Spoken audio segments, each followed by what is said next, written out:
Pessoal, a gente parou na semana passada, começando a falar sobre genética de populações. Estão lembrados disso? Falando comigo agora no microfone, tá bom? Abre o microfone para conversar comigo. Estão lembrados ou não?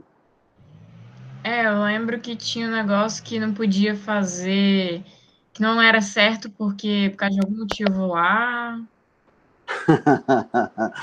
Uma Tipo coisa que assim. não era certo por causa de um motivo Não, lá. é porque genética de população era só para grupos grandes e tinha que considerar que todo mundo tinha a mesma chance de reproduzir e os negócios assim.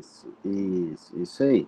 Para a gente aplicar essa teoria das genéticas de populações, a gente tem que pensar sempre numa população grande e pamítica. Né? O que é uma população pamítica?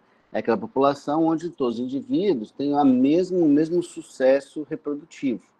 Né? Isso significa, na prática, galera, dizer que não tem nenhum fator evolutivo atuando. Tá? Como assim? Por exemplo, quando eu falo bem assim, a seleção, o darwinismo, né, ele defende a seleção natural. E o que é a seleção natural? É a seleção do mais apto, né? O mais apto sobrevive, o mais apto tem mais sucesso. E a minha pergunta é, quem é o mais apto? Quem dentro de uma população é considerado o mais apto? O que reproduz? O que reproduz mais, o que deixa maior prole. Então, aquele que deixa maior prole é sempre o mais apto. Esse que é o mais apto, tá? Então, quando você pensa numa população pamítica, ou seja, onde todos os indivíduos têm a mesma probabilidade de se reproduzir, você está desconsiderando a ocorrência da seleção natural. Concordamos? Ou não? Sim. Sim, Beleza? Faz sentido isso para vocês que eu estou falando?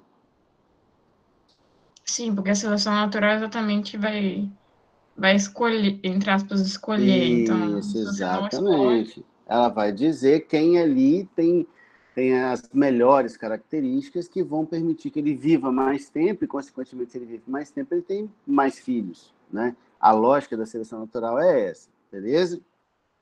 Bom, e aí eu comentei com vocês que quando a gente considera, né, esse teorema de Hardy-Weinberg, a gente está dizendo, né, que as populações são grandes, então está aqui, ó, população grande e pamítica, que quer dizer que todos estão cruzando com a mesma chance, né? Então, consequentemente, não há influência de fatores evolutivos aí, nem seleção natural, nem migração, nem mutação, beleza? Ok, então a tendência é que as frequências gênicas se tornem mais ou menos constantes. Eu vou mostrar isso para vocês, beleza? Então vamos lá. A gente começou esse papo na semana passada, né? E eu disse para vocês assim: o teorema de Hardy-Weinberg, ou essa teoria da genética populacional, ela é importante para quê? Ela é importante, mesmo não sendo uma condição real, ela é importante porque ela me permite mensurar o quanto uma população está evoluindo. Gente, lembre-se que evolução biológica ela não acontece no indivíduo. A evolução biológica ela acontece na população, beleza? E não no indivíduo. Então, quem evolui não sou eu. Quem evolui é a população na qual estou inserido. Beleza? E o teorema de Hardy-Weinberg, ela mensura o quanto uma população está evoluindo. E lembrando, galera, que evoluir é modificar, é sofrer mudanças. Se essas mudanças vão aumentar minha complexidade, vão reduzir minha complexidade, isso é uma outra discussão, beleza? A ideia da evolução é mudar, ok? Se é mudar para mais simples, né, ou para maior complexidade, isso aí é uma outra discussão, tá legal? Vamos entender, pessoal, como é que funciona isso aqui, ó. Todo mundo está me ouvindo e me vendo, gente? Vendo minha tela? sim. Sim. Sim, né? Sim. Então tá tudo bem por aqui, certo? Então vamos lá. Deixa eu ver se tem mais alguém aqui. Fala, Daniel. Que maisinho é esse aí? Eu acho que é positivo. Boa, boa, boa, boa. Bom, então vamos pensar aqui, ó. Quais são as prerrogativas básicas, né? Então, a gente está pensando primeiro em um único par de alelos, com dominância completa, né? Então, você tem um que é dominante e você tem outro que é recessivo. A soma das frequências desses dois alelos obviamente, tem que dar 100%, né? Então, se você tem a frequência do alelo dominante somado eu estou pensando em um único par de alelos, tá, galera? Somado à frequência do alelo recessivo, obviamente, você só tem os dois alelos, tem que dar 100%. Beleza?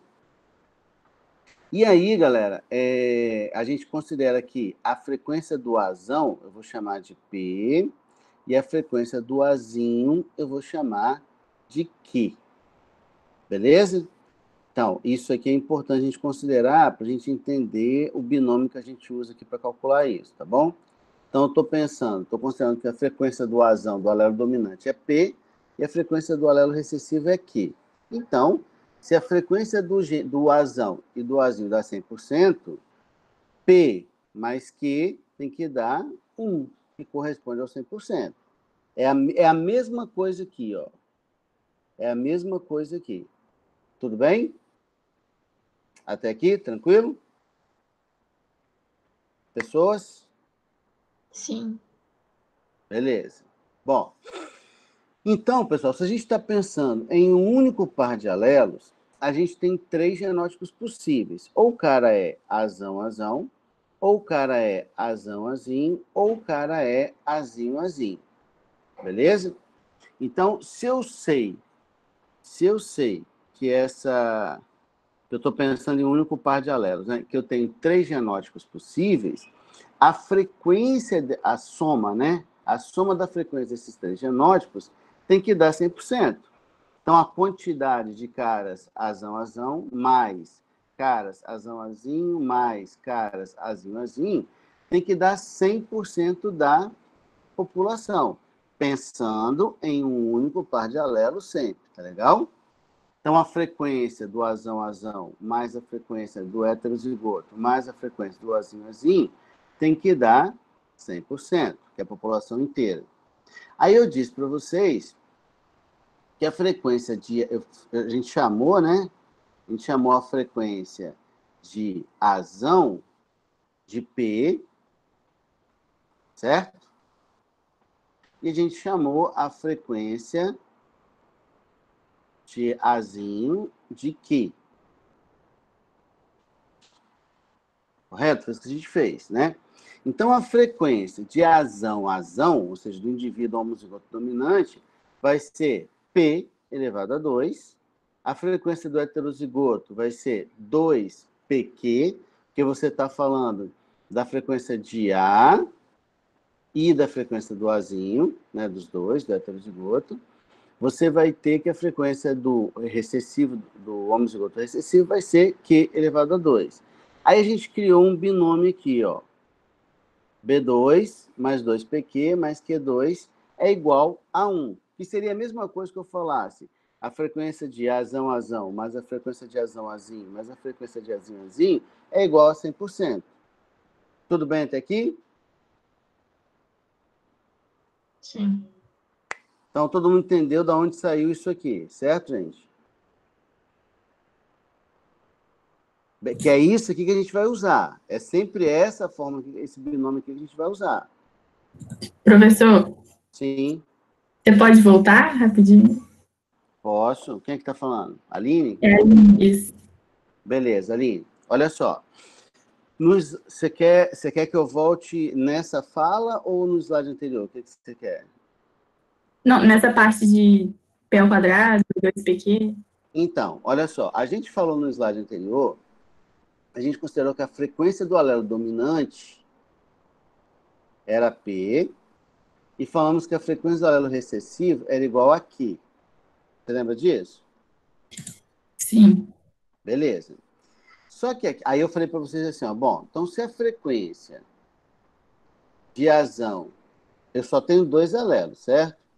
Ou é o azão ou é o azinho. Então a frequência do azão mais a frequência do azinho tem que dar 100%. Porque eu só tenho esses 2 alelos na minha população. Tudo bem? Sim. Beleza. Então, se eu posso chamar isso aqui de P, como a gente combinou, né? E Q. P mais Q. P é quem? A frequência do azão. Q é quem? A frequência do azinho. Tem que dar 1, que corresponde ao meu 100%. Beleza? Só que quando eu pego esses dois alelos, cada indivíduo na população, ele tem os dois alelos. Por que são alelos? São genes que ocupam o mesmo locus, né, a mesma posição em cromossomos homólogos.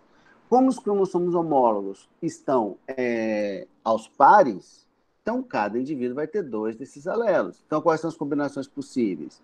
Ou ele vai ser azão-azão, ou ele vai ser azão-azinho, ou ele vai ser azinho-azinho. Essas são as minhas combinações possíveis para esses 2 alelos. Ora, se essas são as minhas combinações possíveis para esses 2 alelos, a quantidade de homozigoto dominante na minha população, somada à quantidade de heterozigotos e somada à quantidade de homozigotos excessivos, tem que dar 100% da minha população quanto a esse par de alelos. Tudo bem, Aline, até aqui? Sim. Beleza? Beleza, então. Então, o que eu estou falando, ó, a frequência do homozigoto recessivo, dominante, mais a frequência do heterozigoto, mais a frequência do homozigoto recessivo, tem que dar 100% da minha população. E nós já dissemos que a frequência de azão eu chamei de P, a frequência de azinho eu chamei de Q.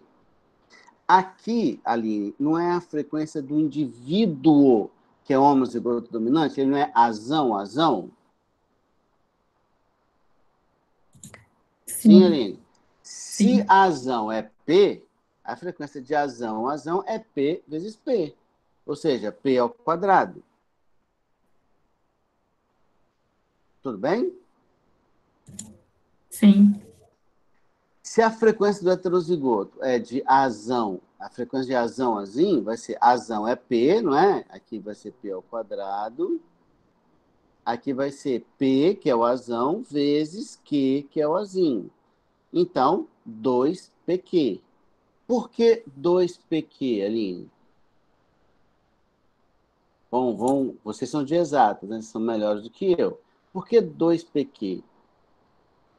Porque o tem 2? duas chances.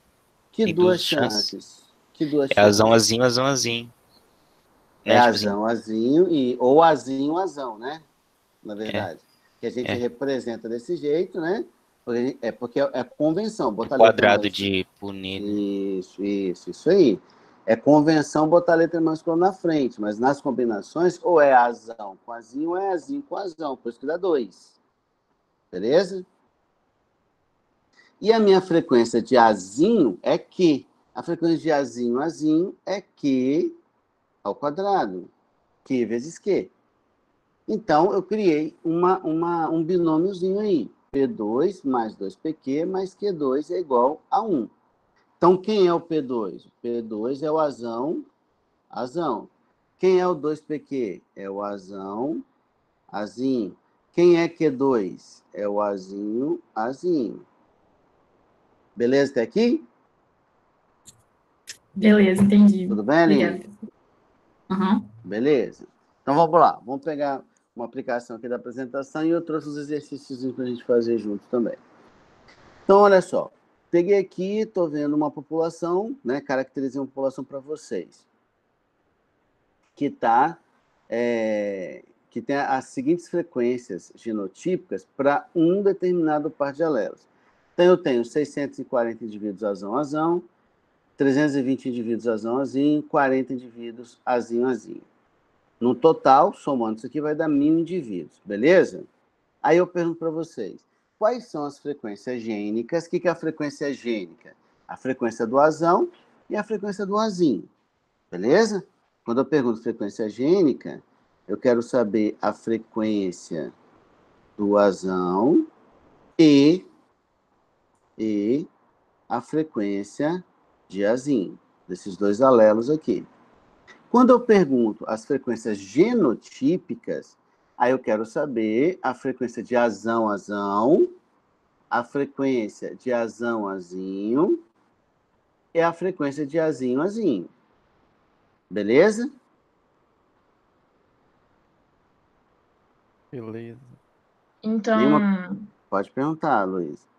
é aquelas letrinhas de antes? Tipo, Isso. Ó, pode dar um número com raiz? pode. Ah, tá. Só Então, que geralmente, assim, quando a gente faz uma questão, você pode até ter um número que você vai ter que usar a raiz. Aí você vai dar um número fracionado aí entre 0, 1 e 1, né? Tudo bem o que eu falei para você? Você vai ver, você vai entender o que eu estou falando. ok. Eu só quero que vocês peguem um conceito por enquanto. Então, olha só, quando eu falar frequência gênica, é a frequência do alelo. Então, a frequência de azão e a frequência do azim, que são os dois alelos. Quando eu faço frequência genotípica, eu estou falando da sequência dos indivíduos, das possíveis combinações genotípicas. Frequência de azão, que é um homozigoto dominante, frequência de azão-azim, que é o heterozigoto, e a frequência de azim-azim, que é um homozigoto recessivo. Beleza? Vamos lá, me ajudem aqui. Pode ser a Aline, por enquanto. Aline, eu tenho 1000 indivíduos. Se eu tenho 1000 indivíduos, quantos genes eu tenho nessa população, Aline? 500 e 500. Por que 500? Ah, porque é azão e azim. Então, mas eu estou perguntando, ó, eu falei que eu tenho 1000 indivíduos. Em 1000 indivíduos, eu tenho quantos genes? Cada indivíduo tem quantos genes, Aline? Para esse par, né, que eu estou falando. 2. 2. Se eu tenho 1000 indivíduos, eu vou ter quantos genes? 2000. 2000, isso aí. Então, nessa população, eu tenho 2000 alelos. Esse é o meu total, beleza? Esse é o meu total. Tudo bem o raciocínio, gente? Sim. Beleza. Então, olha só, eu vou calcular a frequência gênica. O que é a frequência gênica? É a frequência do alelo azão e a frequência do alelo azim. Então, eu peguei aqui, ó, meu número total de genes, 2000. Meu número total de genes azão, ele é de 1280, mais 320. De onde saíram esses números? Quantos genes azão eu tenho... Vou pegar aqui, peraí. Quantos genes azão eu tenho nesses indivíduos aqui, ó? Cada um não tem 2? 1280. Exatamente. Então, aqui eu tenho 1280 alelos azão. Quantos alelos azão eu tenho nesses indivíduos aqui? 320. 320, porque os outros 320 são de azim. Não é isso? Então, é essa soma que eu fiz aqui, ó. 1280 dos indivíduos que são azão, que eram 640, né? Então, estou dobrando. E 320 dos indivíduos que são heterozigotos, que aí eu só vou contar o azão. Então, no total, eu tenho 1.600 alelos do tipo azão. Como eu tenho 2.000 de total, 1.600 para 2.000, 400, certo? Então, eu tenho 1.600 alelos azão, 400 alelos azim. Essa frequência, o que é a frequência?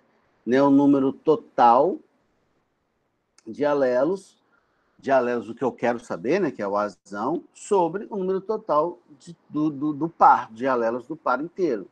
Então, eu tenho 1.600 azão em 2.000 alelos no total. Eu tenho 400 azim em 2.000 no total.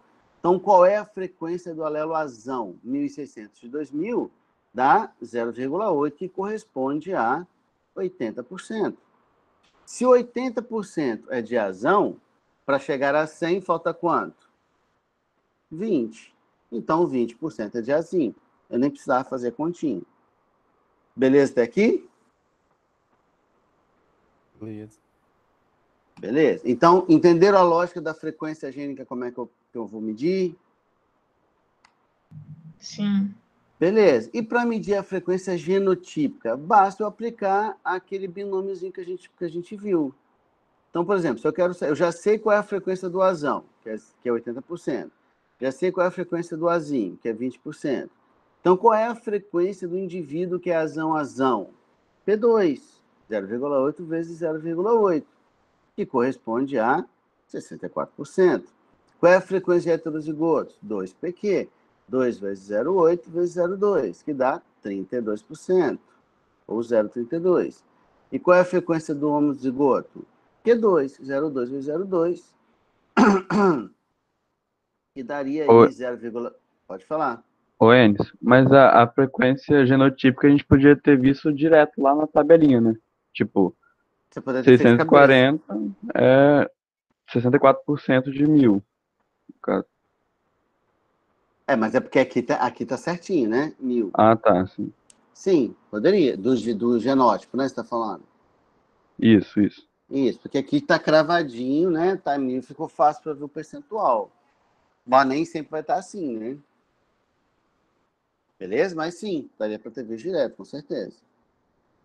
Nesse caso. Quem foi que falou? Ives. Tudo bem, Ives? Então? Beleza. Beleza, então. Ok. Vamos fazer uma pausa aqui, então, agora. Vamos pegar aqui...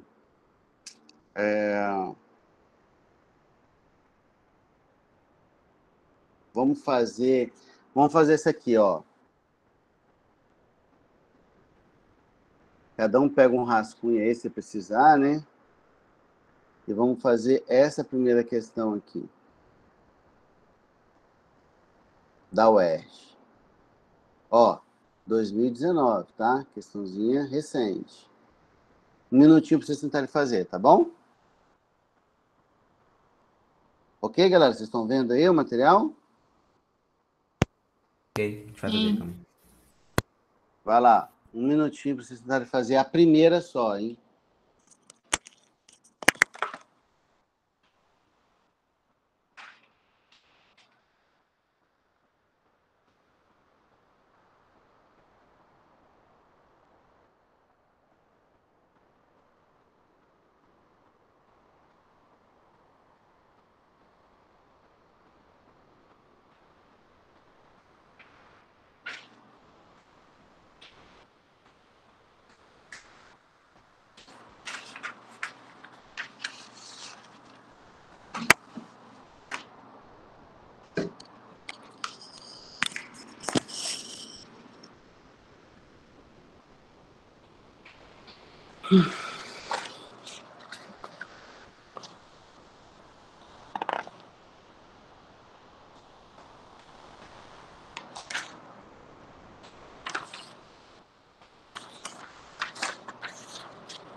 E aí, conseguiram? Não, calma aí.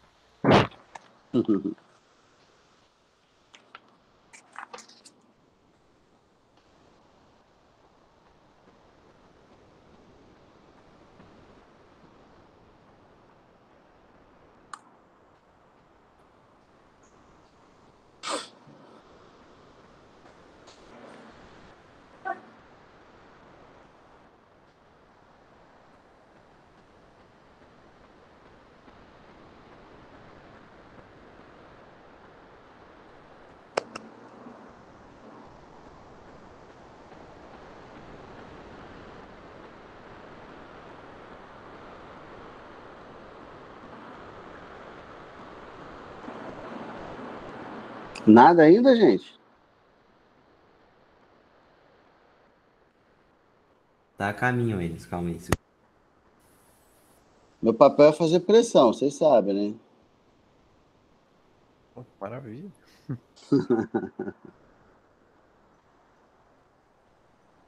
É exercendo o papel com qualidade.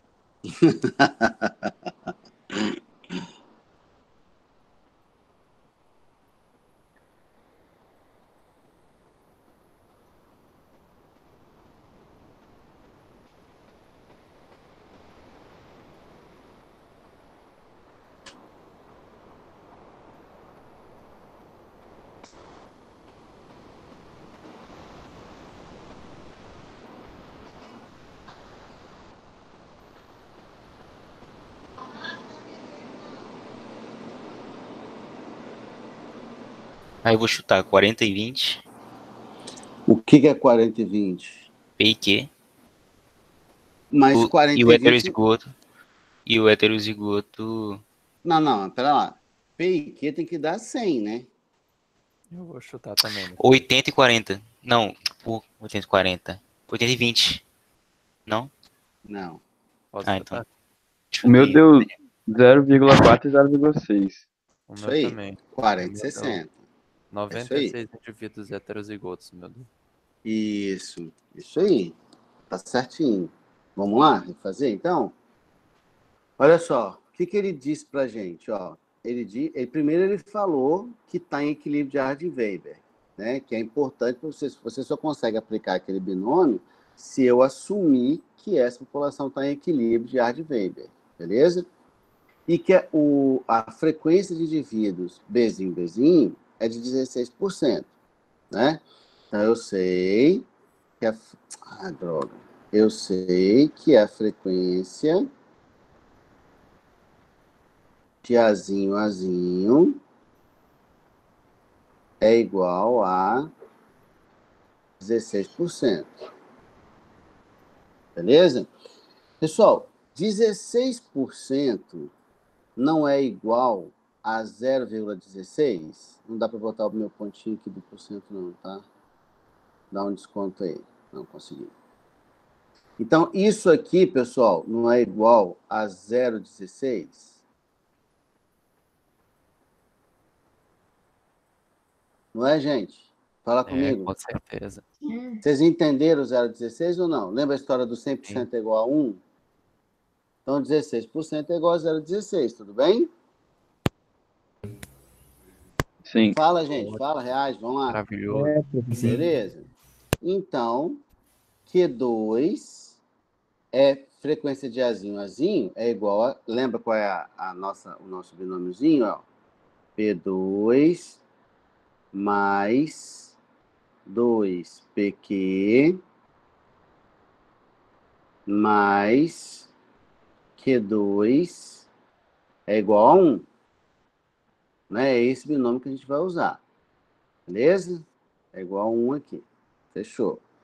Então, Q2 é igual a 0,16, que é a mesma coisa ali de cima, né? Já que frequência de Azinho é igual a Q2. Q2, se isso é verdade, então Q vai ser igual a raiz quadrada de 0,16. Certo, gente? Raiz quadrada de 0,16 é igual a quanto, pessoal? 0,04. 0,04. Beleza? Então, vou ter aqui... Também conhecido como 4%. Não, 0,04 não, 0,4. Então, 4%. 0,04 é 4%. 40, gente. Então, é 40, gente. É 0,4. Ah, não, 0,4. Desculpa. Aham, sim. Não, deixa eu até tirar isso aqui.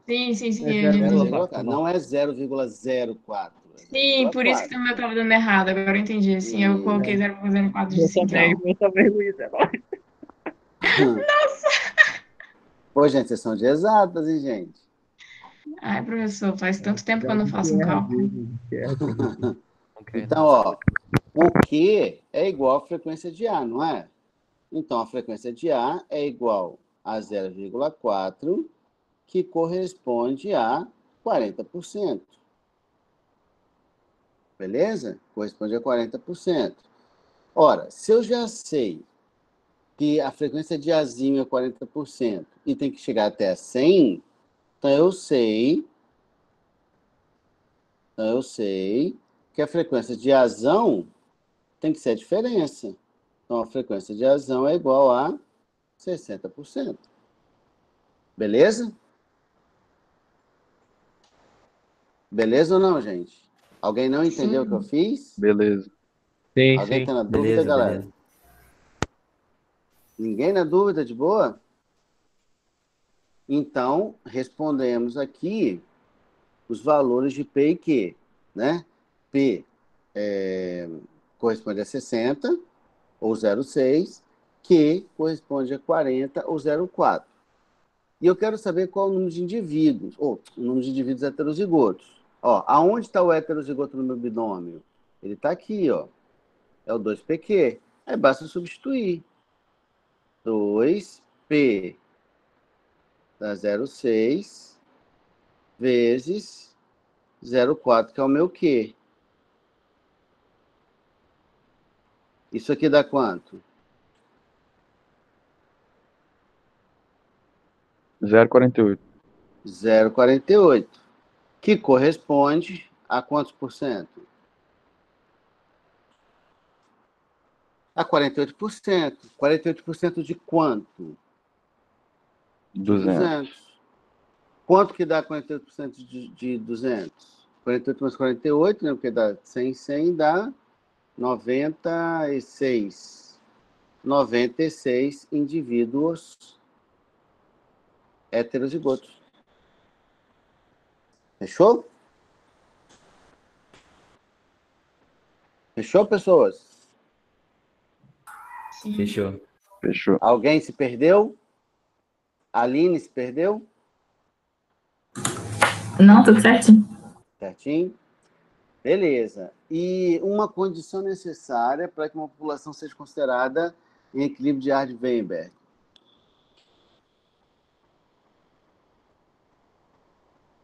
Para que a população esteja em equilíbrio de Hardy-Weinberg, o que não pode estar rolando? Seleção natural. Fatores evolutivos, né? Não pode ter influência de fatores evolutivos. Então tem que ser uma população grande, pamítica, que não tem seleção natural, que não tem deriva, que não tem nenhum tipo de fenômeno evolutivo envolvido.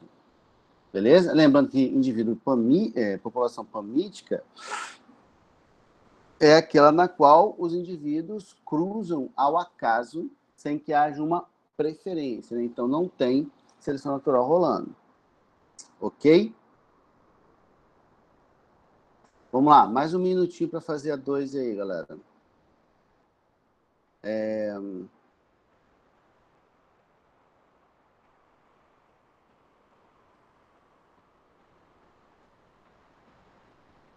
Milene, você que vai me responder, tá bom? Tá aí, Milene?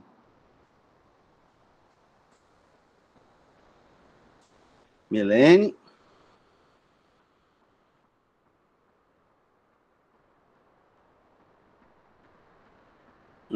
Faz aí para mim essa, tá, Milene? Vou botar a tela aqui de novo para você, tá bom?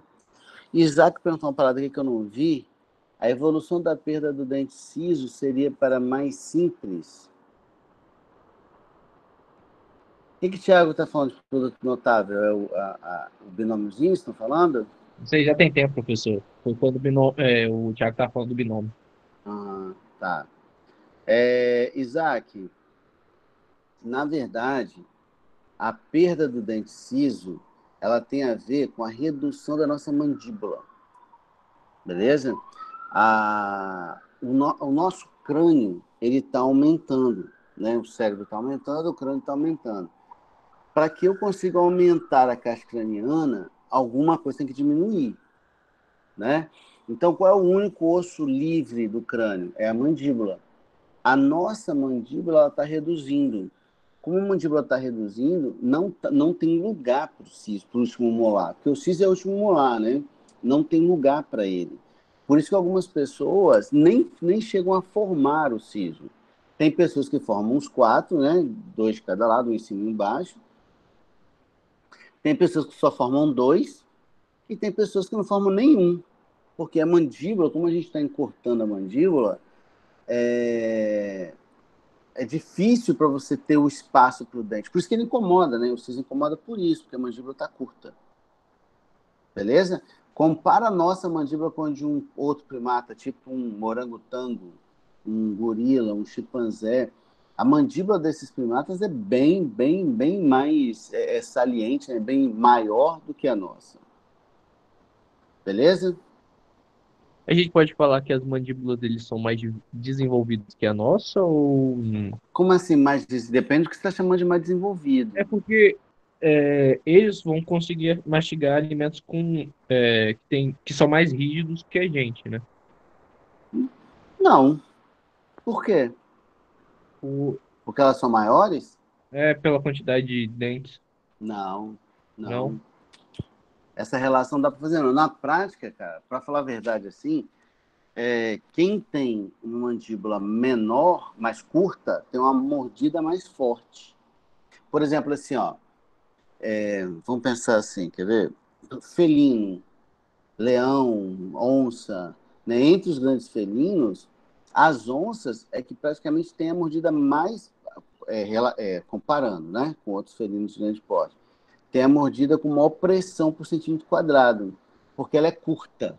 Por isso que uma onça consegue rachar o crânio de um crocodilo, né, de um jacaré. A onça preda jacaré no Pantanal, por exemplo, né? Ela consegue quebrar o casco de um jabuti, por exemplo. Porque a onça, por ela ter uma mandíbula mais curta, ela exerce uma pressão muito maior por centímetro quadrado. Então, na prática, assim, essa lógica que você está botando, ela não é necessariamente verdadeira. Não é porque tem uma mandíbula maior, vai ter um processo de mastigação melhor, assim. Não tem essa relação. Não dá para fazer isso direto. Beleza? Sim. Obrigado, senhor. Nada. Quer ver um outro exemplo legal? É o pitbull. Pitbull não é um cachorro de focinho curto? Sim, e tem uma das mordidas mais fortes no reino animal. É Obrigado, por isso. Pitbull. É por isso. Na verdade, quando Peraí, que? o pitbull, vocês têm que lembrar que todo cachorro, a raça de cachorro não é natural, né? É o homem que faz, né? O homem que faz no sentido de selecionar cruzamento que eu estou falando. Então eu quero um animal grande, vou selecionar cachorro grande para cruzar com cachorro grande. Eu quero um animal, uma raça pequena, então vou selecionar um animal pequeno para cruzar com um animal pequeno. O pitbull, o focinho curto foi uma característica valorizada de propósito. Porque aí, com o focinho curto, a pressão da mordida é maior. Sério? Então, Sério? o medo que minha mãe tem é bem fundado, né? Não. Passa... Não. Não, porque ela tá com flora, passa um pitbull, ela...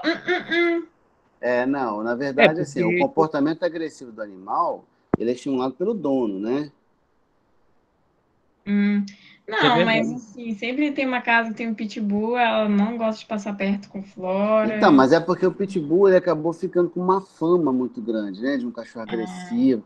Porque muita gente estava... O pitbull, na prática, ele foi feito para ser um cachorro de rinha. Cachorro de briga, né? De rinha, de cachorro de cão e tal, aquelas coisas, né? Enfim, não vou entrar no mérito, julgar a questão, mas ele foi feito para isso, para ser um cachorro de briga.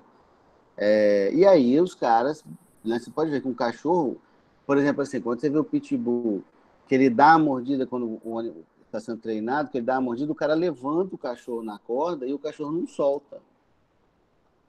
Então a musculatura, né? Professor, você falou disso, a minha pitbull, a gente ia num parquinho que era abandonado, né?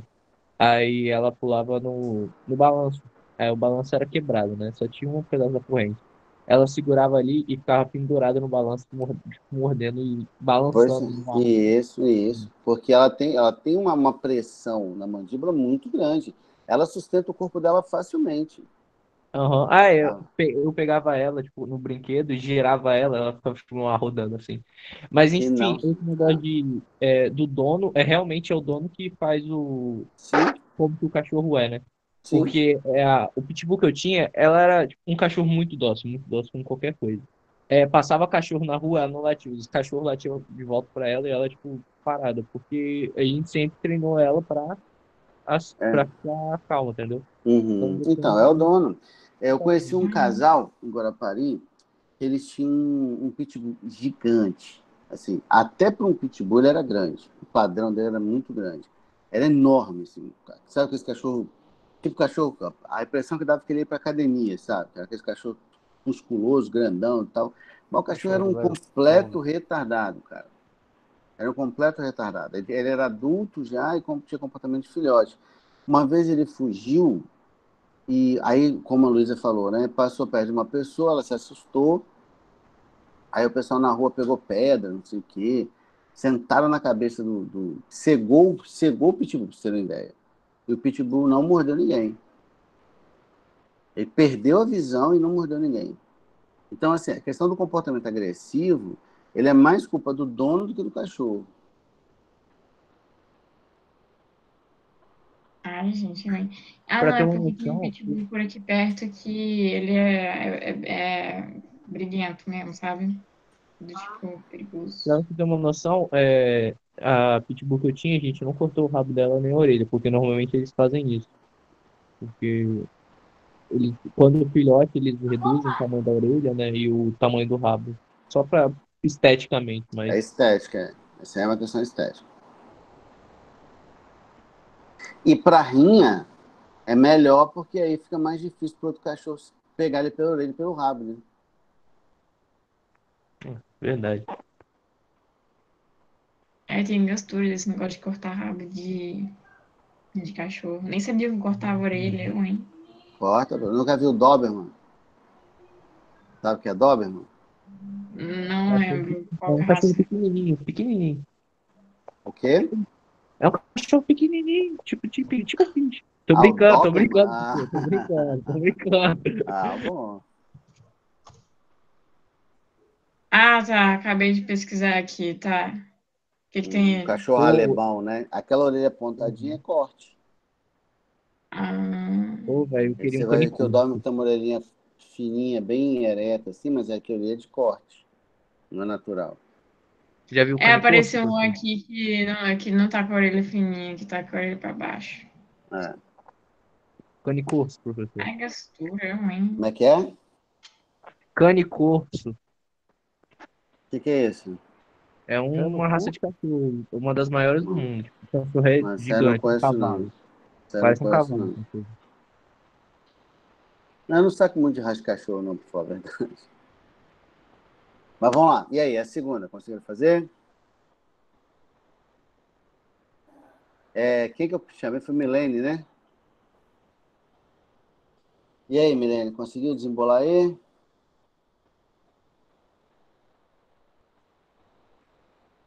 Deu 0,42. Isso aí. Você tá com o microfone não, Milene?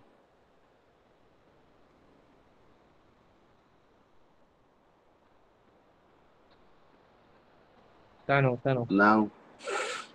Bom, então vamos lá. Todo mundo entendeu 0,42, galera? Ou alguém fez diferente?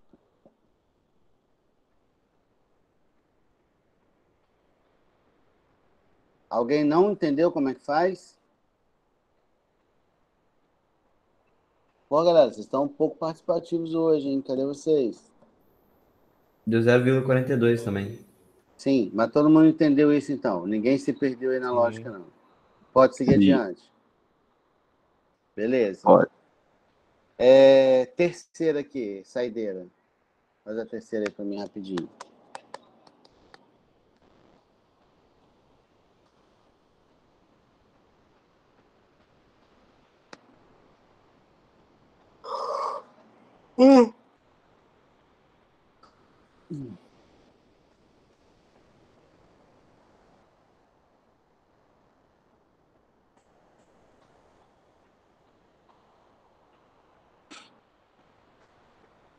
Pode ser Iago, pode ser você, Iago?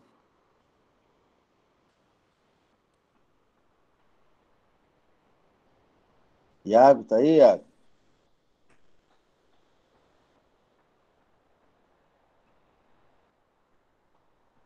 Tá sem microfone também, Iago?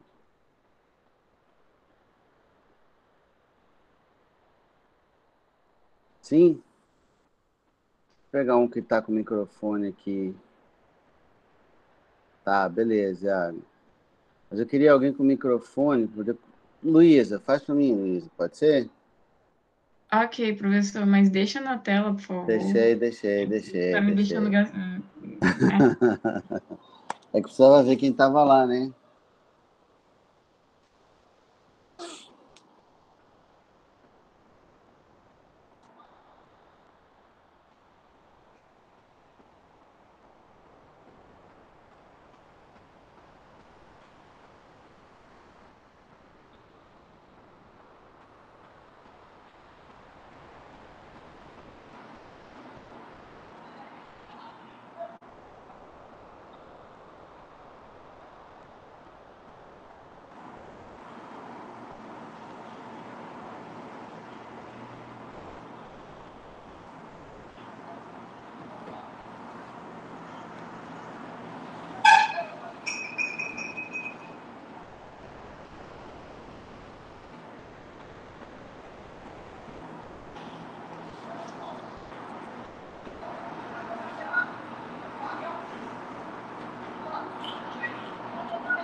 É a letra D, professor? É, letra D. Beleza? Todos conseguiram fazer? Sossegado? Sim. Então, vocês perceberam assim, galera, que se você usar o binômiozinho, fica tranquilaço de fazer. Entendendo da lógica, né? Do que é o que. Ficou de boa para todo mundo? Alguém está na dúvida? De boa. De boa. De boa, né? Então tá bom. Então, beleza. Galera, vamos começar um outro papo aqui agora, então. Tá? Que está correlacionado, né? Obviamente, mas tem uma outra discussão aqui agora. Olha só. Até o momento, a gente falou de genes que estão localizados em cromossomos diferentes. Se eles estão localizados em cromossomos diferentes, isso quer dizer que eu posso esperar aquela proporção mendeliana que a gente viu tanto para o monohibridismo quanto para o dihibridismo. Vamos? Ou não entendemos o que eu falei? Pessoal, manifestem-se. Não. Não, Luísa. Não. Não. Ó, eu estou dizendo aqui, ó. Por exemplo, vamos botar aqui 2 pares de alelos. Um Azão, um Azinho, um Bzão e um Bzinho. Aí esse indivíduo, gente, ele vai produzir gametas. Quais são os gametas possíveis de serem produzidos, as combinações genotípicas, né, que eu estou falando? Possíveis para esse indivíduo que eu acabei de desenhar aí no cantinho. Quais são os gametas possíveis desse cara? Azão, Bzão, Azão, Bzinho. Isso. Azinho, Bzão e Azinho, Isso, perfeito. Azão, Bzão, Azão, Bzinho, Azinho, Bzão, Azinho, Bzinho. Em que proporção?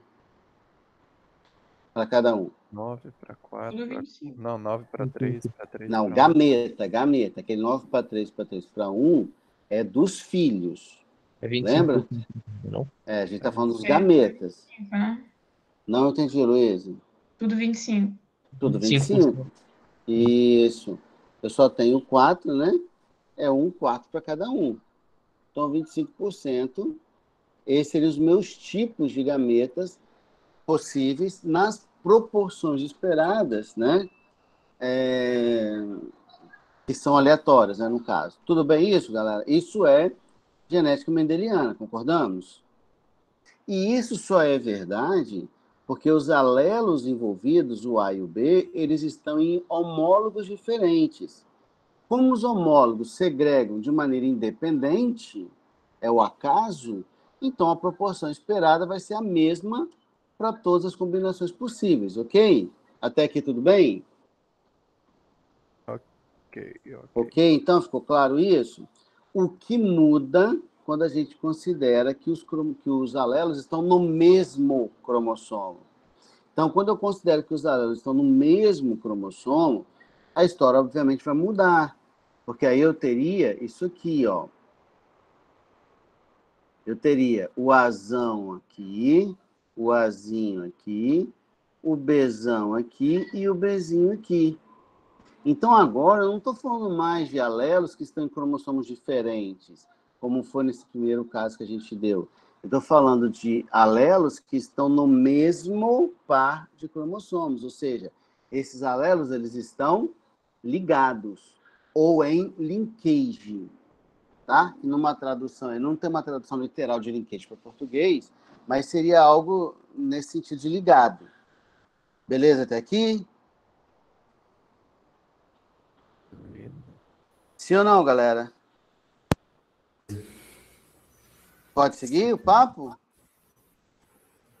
Pode. Beleza. Bom, se os alelos eles estão agora no mesmo par de cromossomos, quais são os gametas possíveis para esse cara aqui produzir?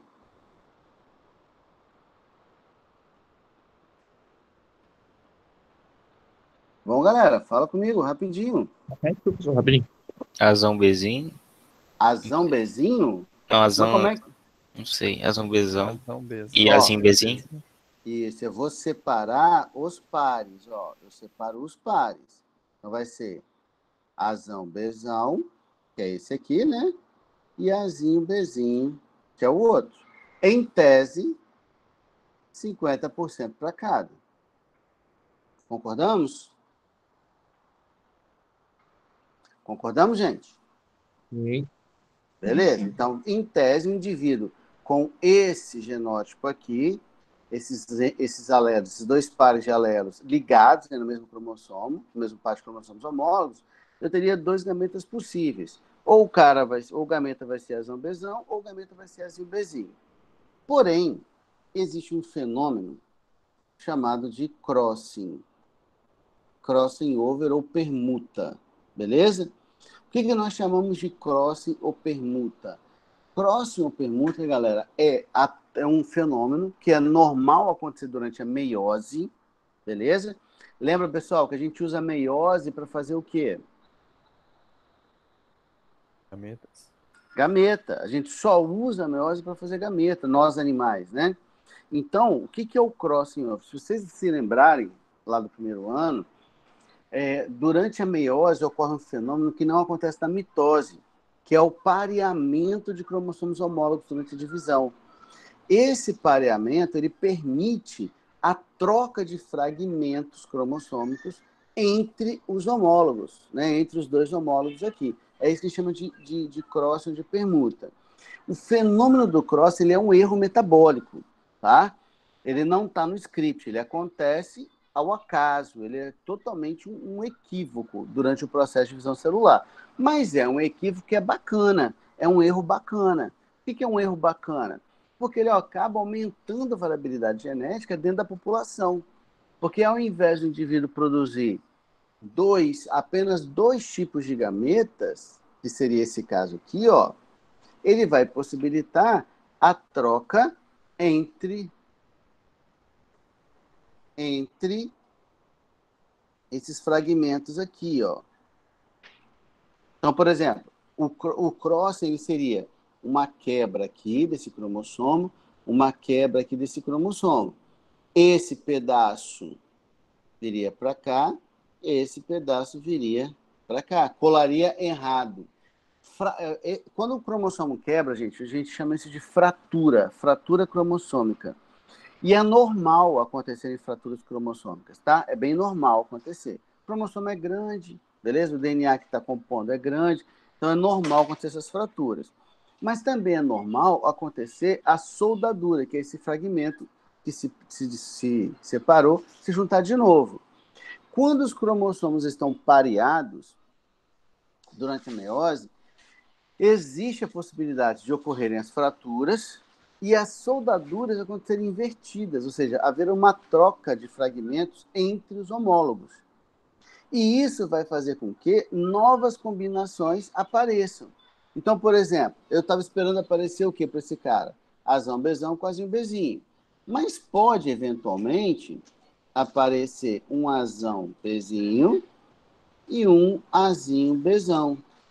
Esses dois gametas aqui, ó, seriam frutos do crossing, consequências do crossing. Então, via crossing ou permuta, o indivíduo consegue produzir um número maior de diferentes gametas do que na ausência do crossing. Beleza ou não?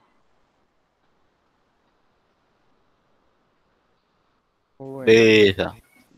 Então esse crossover, ele não, por ser uma anomalia, ele não tem meio que uma porcentagem de ocorrência certa, não, né? Não, ele é um erro. Como ele é um erro metabólico, não é bem uma anomalia, né? É um erro metabólico. Como ele é um erro metabólico, como ele é um erro, cara, eu não consigo precisar, a não ser que eu tenha os gametas, né? Em que percentual essa variação vai rolar. Eu posso medir isso depois de acontecido, né? Ou se eu tiver... Professor, Ah, o que se chama de erro? Não pode ser que, tipo assim, isso ajuda na evolução, não? mas ajuda. Então, Mas, como eu não mas seria é um uma... erro. As bactérias também não fazem? Não. Para evoluir? Tipo assim, Não. elas... Não. Elas têm outros mecanismos que aumentam a variabilidade. Mas não é cross, né? É porque, tipo assim, eu achei estranho, porque, tipo assim, lá elas fazem uma coisa, tipo, meio maluca assim, e chama evolução. Aí, tipo assim, isso aqui chama de erro. Peraí. Vamos por partes aqui. É Yuri, né, que tá falando, não é? Eduardo. Cara, a voz de vocês é muito parecida, velho. Eu sempre confundo aqui. Não era o Ives. Hã? Não era o Ives. Você falou antes. Você falou antes que parecia com o Ives. Não, eu acho que a voz parecida com o É os Eduardo. três, então. Eu sou o Eduardo. Yuri. O que tá acontecendo? Meu Deus. Mas é parecido pra caramba, na moral. Acho que É não é com o parecido Yuri, mesmo, não. É cara. com o Ives, não. É, Eu ele acho que deve é falar com agora. Eu ele. não percebi isso, não. O quê? Igualzinho, nossa. É que Eduardo, a voz é parecida com quem? Yuri. Yuri? É. Não sei. Eu acho que eu consigo separar, assim. Mas eu tenho essa dificuldade. Mas vamos lá. Olha só. Olha só. Vamos lá. Eduardo, né, que tá falando, certo? Isso. Eduardo, olha só. Quando você pensa na bactéria, primeira coisa, vamos lembrar que mitose e meiose é exclusivo de célula eucariota. Bactéria não sofre mitose e meiose, né? E crossing, ele é um evento que pode acontecer, não é obrigatório que aconteça, né, mas pode acontecer durante uma etapa da meiose, que é a prófase 1.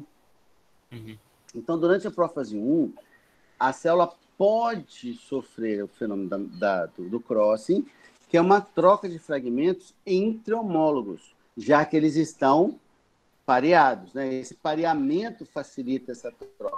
Por que eu não tenho crossing durante uma mitose? Porque na mitose não tem pareamento de homólogo. Na meiose tem. Beleza?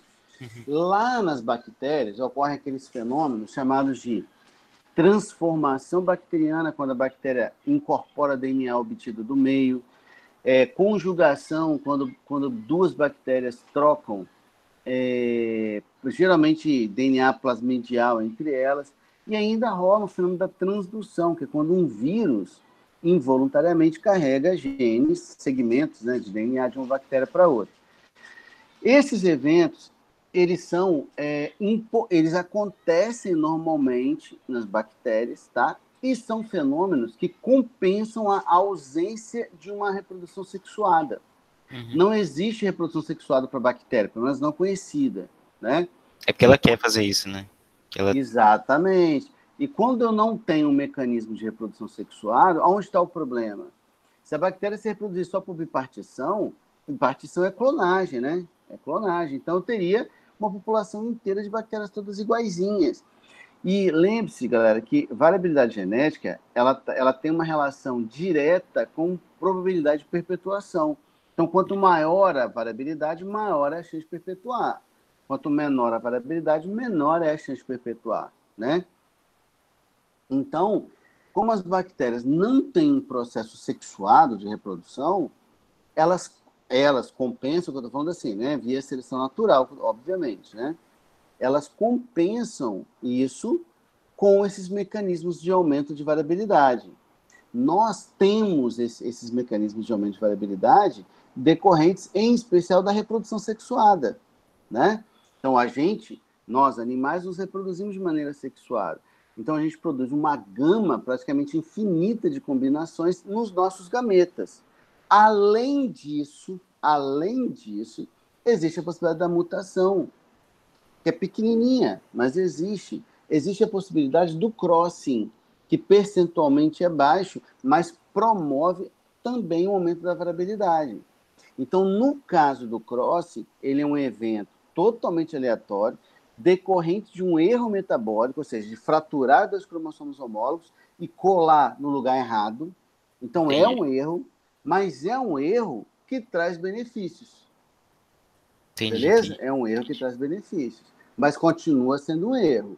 No caso das bactérias, esses mecanismos de aumento de variabilidade favorecem a evolução. Lembra que a evolução, cara, ela tem um mecanismo.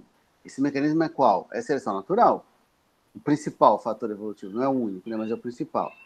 Então, a seleção natural fala assim, porra, você tem um genótipo que melhor, que te garante mais vantagens nesse meio. Então, é o seu genótipo que tende a aumentar na população.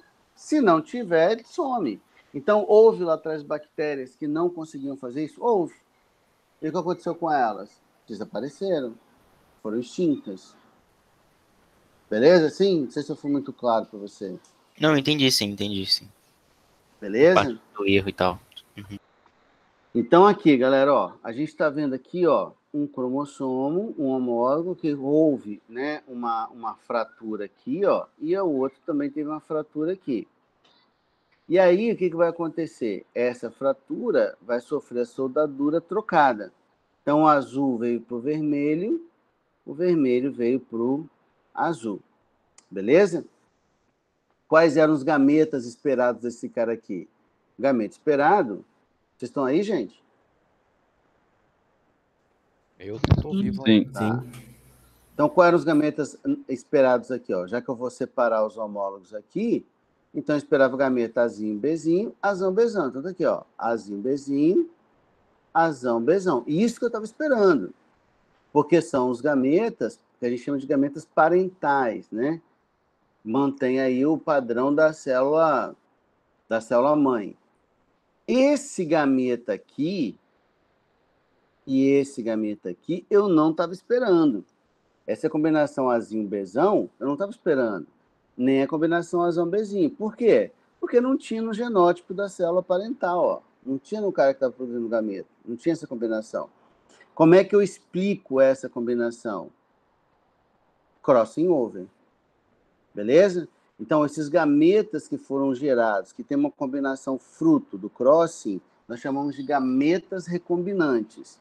E aqueles que têm o mesmo padrão do indivíduo, a gente vai chamar de gametas parentais. Como o cross é um erro, a proporção esperada de gametas com a recombinação vai ser muito menor. Porque eu não posso esperar que o erro seja maior do que a regra. Concordamos? Sim. Sim. Tudo bem? Beleza.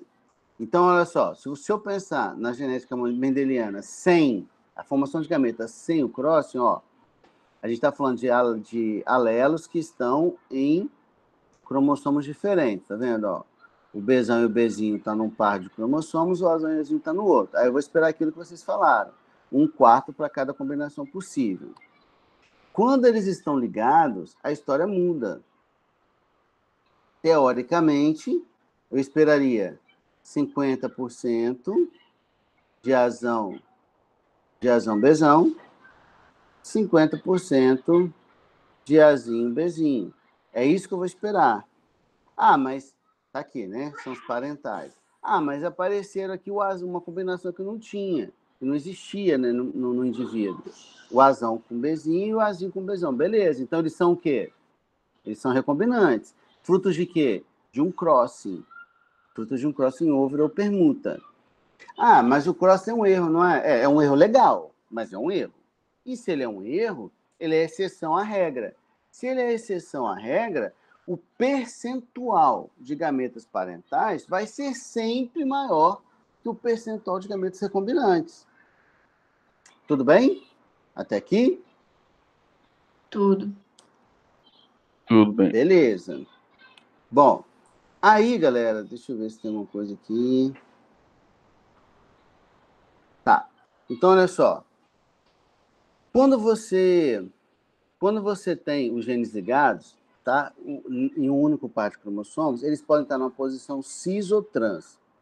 Na posição cis é quando os dominantes estão juntos, tá vendo? Ó, o Azão com Bzão, ou os recessivos estão juntos também, o Azinho com Bzinho. Na posição trans, está alternado. É um dominante com um recessivo. Ó, um dominante com um recessivo. Ok? Então, é isso que eu chamo de posição cis e posição trans. Tá? É importante? É, porque às vezes eu posso fazer uma questão que eu falo assim, eu tenho um indivíduo que é duplo heterozigoto, que ele está na posição trans. Se ele está na posição trans, eu já sei que os alelos estão nesse par de cromossomos dispostos dessa maneira aqui. Beleza? Então, eu preciso saber o que é esse cis e esse trans, tá? Aí, galera, o que vai acontecer? Ó? Na taxa de recombinante, sempre vai ser menor. Então, por exemplo, vamos supor que aqui eu tivesse 40% desses cromossomos, desses gametas, 40% desses, que são os dois parentais. O que significa que eu vou ter 10% de cada recombinante para dar os 80%, para dar os 100%. Ok? Eu não Ok. entendi, não. Pode Não explicar de entendemos, novo? não? Disse assim, ó. Eu não entendi, não. Vamos supor, se eu não considerar o crossing, eu não espero encontrar recombinante, certo? Sim. Então, eu teria 50% assim, dos meus gametas assim, né? E 50% dos meus gametas assim. Que é simplesmente eu separar os homólogos. Ah, sim, entendi. Concorda? Aí vamos supor que ao invés de ter dado 50, apareceu, sei lá, 45% desse. E 45% desse. Ora, mas como assim? Era para ter dado 50. Não, então deu diferença? Deu diferença porque houve crossing, houve recombinação. Se eu juntar os dois parentais, é 90%, certo? Para 100, sobra 10.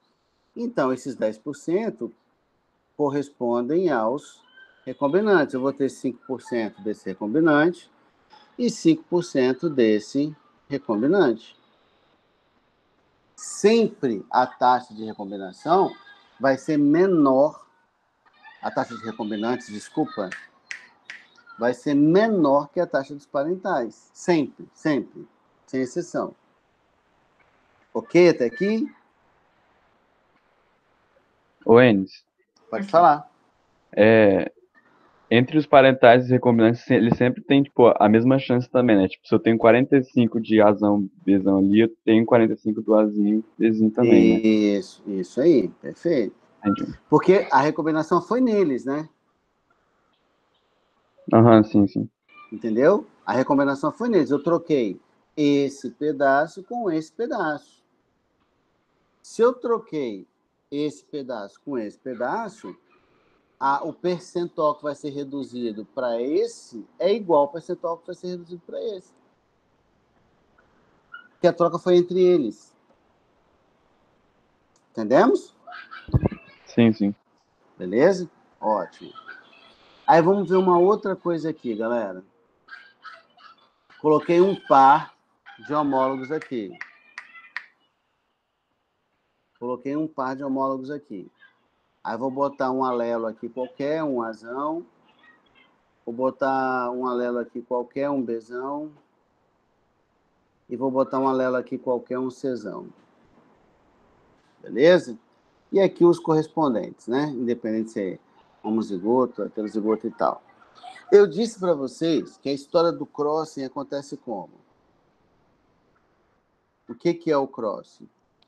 Que às vezes os partes do cromossomo se quebram, né? Se solta. Fratura, E aí né? se fratura e a célula vai tentar repor, né, esse cromossomo. Às vezes eles colocam no lugar errado. Isso. Então, é como se fosse assim. Rolou uma fratura, sei lá, vamos dar um exemplo aqui. Rolou uma fratura aqui e aqui, e houve uma troca entre esses fragmentos. Beleza? Vamos supor que aqui tivesse um Czinho, né? Vamos supor que aqui tivesse um Czinho, só para fazer diferença. Aí eu vou trocar esses pedaços aí. Tudo bem até aqui? Isso é o crossing. Certo, gente? Certo. Beleza. Aí eu pergunto para vocês assim, olha só, vamos pensar numa fratura lá nos alelos A e B. A distância entre eles é muito menor do que a distância deles em relação ao alelo C, concordam? Uhum. E aí vocês conseguem enxergar que se ocorrer uma fratura aqui, é muito mais provável que os alelos A e B sejam trocados juntos. Vocês conseguem enxergar isso? Ó, quebrei aqui, fraturei, né? Aí eu troco esses dois pedaços aqui, ó. Então, na prática, houve uma permuta, houve o crossing em relação ao C. Em relação ao A e B, entre os dois, né? A troca não mudou nada. Porque eu mantive o Azão e o Bzão no mesmo lugar, juntos, né? E o Azinho e o Bzinho juntos também. Então, para os alelos A e B não mudou nada. Concordam comigo? Ou não entenderam o que eu falei? Eu não entendi não, hein? Não entendeu, não? Eu disse assim, ó, por exemplo, imagina a situação. Rolou o cross aqui no C, foi a primeira coisa que eu falei. Deixa eu escrever aqui. Quais eram os meus gametas sem o crossing? Ia ser Azão, Bzão, Czão e Azinho, Bzinho, Czinho. Concordam? Sim. Sem o crossing. Sem o Uhum. crossing. Aí, eu fiz o crossing aqui, ó, nessa posição. Então, além desses, o crossing não vai acontecer em todas as células, né? Então, além desses, eu vou ter o Azão, Bzão, Czinho, que não existia, e eu vou ter o Azinho, Bzinho, Czão, que não existia. Concorda? Sim. Beleza? Eu só tinha 2 gametas, agora eu tenho 4 gametas diferentes, em proporções bem diferentes, mais parental do que recombinante, né? Beleza. Agora, vamos pensar no cross onde eu fiz no verde, cara. Eu troquei o Azão com Bzão pelo Azinho com Bzinho, certo? Não foi isso que eu fiz? Certo. Beleza. Pensando nessa troca, quais são os gametas possíveis a serem formados? Mas o cross lá no C ainda aconteceu mesmo assim ou tá Não, contando que ele não aconteceu? Só... pode tirar, tudo bem, tira. Considera que... Ou tanto Ah, tá. faz, não vai fazer diferença. Do jeito que você achar Fica melhor. Azão, Bzão e o Czinho. Azão, Bzão e o Czinho. Já não tem aqui? Aham. Ah, E o outro entendi. ficaria como? Azinho, Bzinho e o Czão. Já não tem aqui? Ah, entendi. Seria quase a mesma coisa. Não fez diferença. Se eu mudar no C, faz diferença. Se eu mudar no AB, entre o A e o B, não vai mudar muita coisa. Por quê? Porque eu já teria feito, por exemplo, o crossing no C. Então, eu não teria criado. Mesmo o crossing tendo ocorrido em um lugar diferente, o A e o B, pensa no A e o B. O A e o B continuam no mesmo lugar. Sacou? Entendi. Ou então Saquei. vou mudar mais ainda aqui, ó. Ó, vou até tirar o C para não confundir. Ó, o Azão e o Bzão. e o Bzinho, e o Azinho e o Bzinho. Beleza? Aí eu venho aqui, faço o crossing. Faço a permuta aqui, né?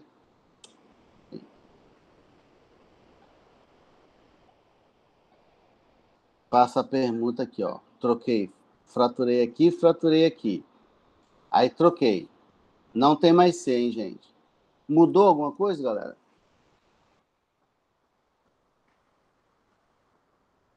Mudou? Não. Quais eram os gametas esperados sem o crossing? Azão, Azão, Azão, Bzão. Bezinho. E com o crossing? A mesma coisa, né? A mesma coisa. O que eu estou tentando dizer para vocês, galera? Onde eu quero chegar?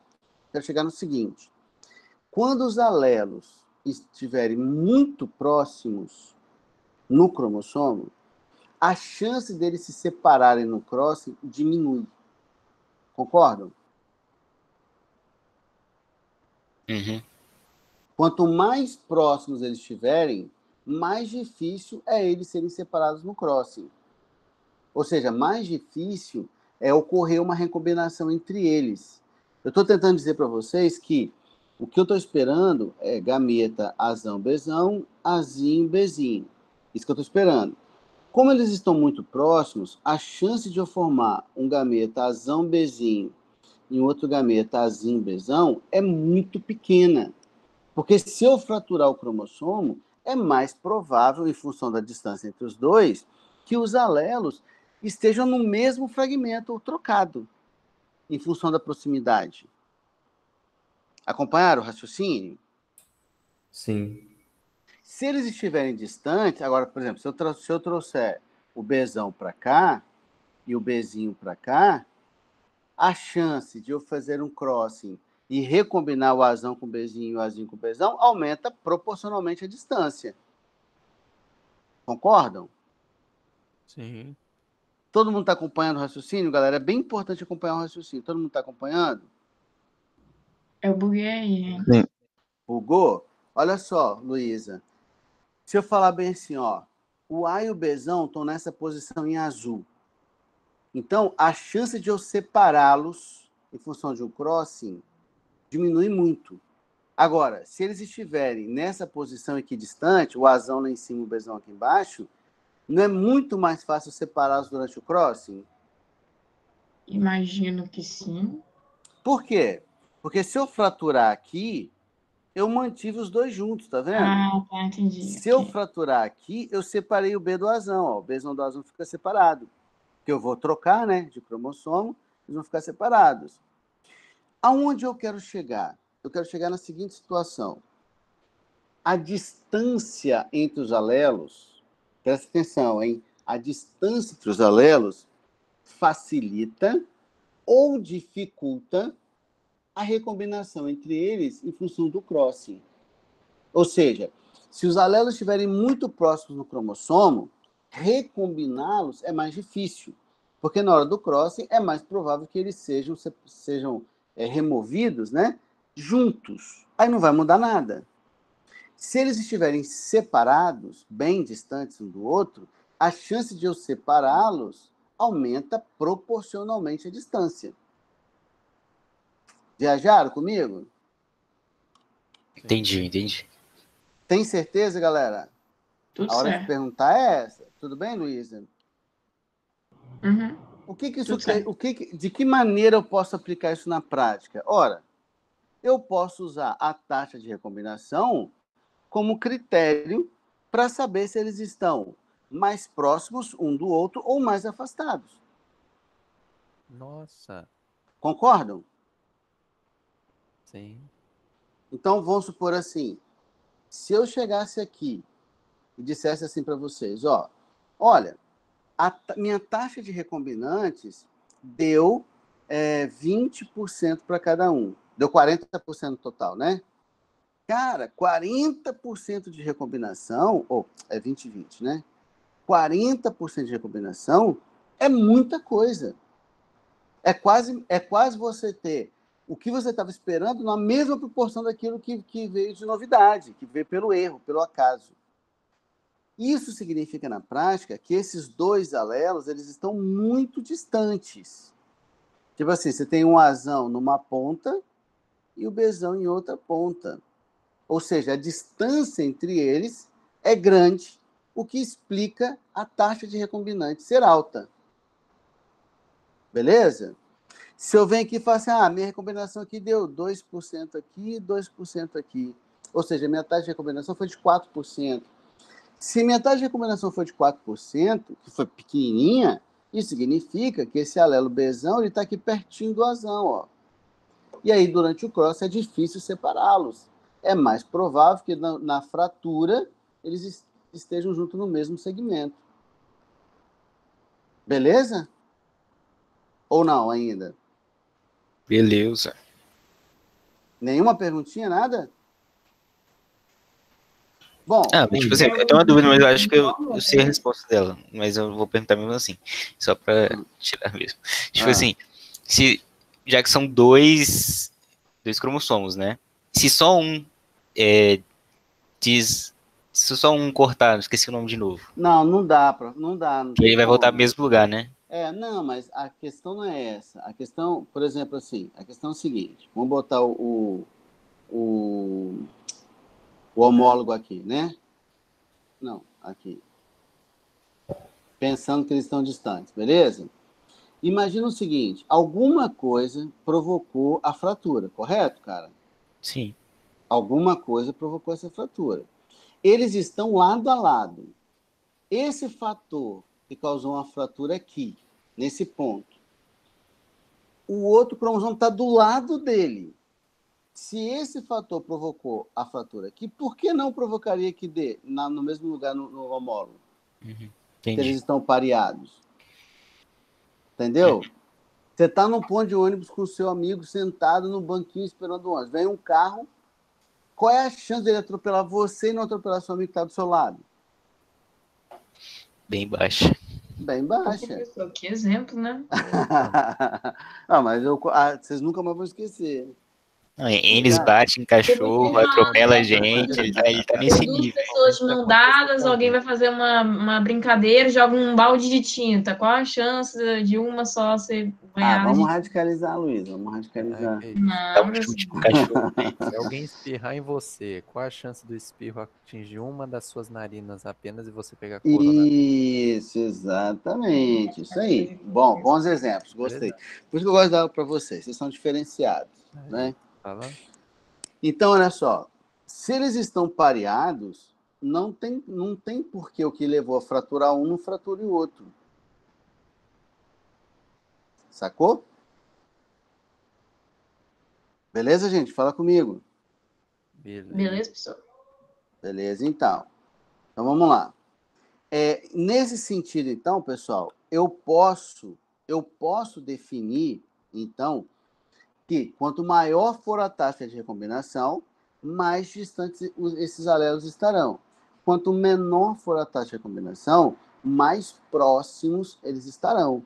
E nessa lógica, a gente consegue fazer os mapas gênicos. A gente consegue ver a posição relativa que existe entre determinados alelos de um mesmo cromossomo pela taxa de recombinação entre eles. É assim que a gente faz os mapas cromossômicos. Quer ver? Por exemplo, assim, se eu falo bem assim, vamos pegar esse exemplo aqui. A taxa de recombinação entre A e B é de 45%. Beleza? Então, a taxa de crossing entre os alelos A e B é de 45%. A taxa de cross entre o alelo A e C é de 20%. Isso significa, na prática, o quê? Que A está muito mais perto de C do que de B. Tudo bem, gente?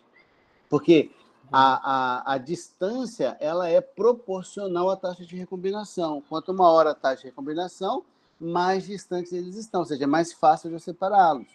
Quanto menor a taxa de recombinação, mais próximo eles estão. Então, é mais difícil separá-los durante o crossing. Beleza ou não?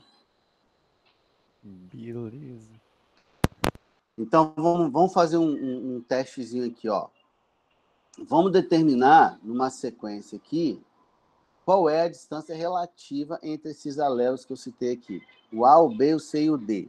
Como é que eu vou fazer isso? Bom, primeiro, eu vou olhar aquilo que tem a maior distância.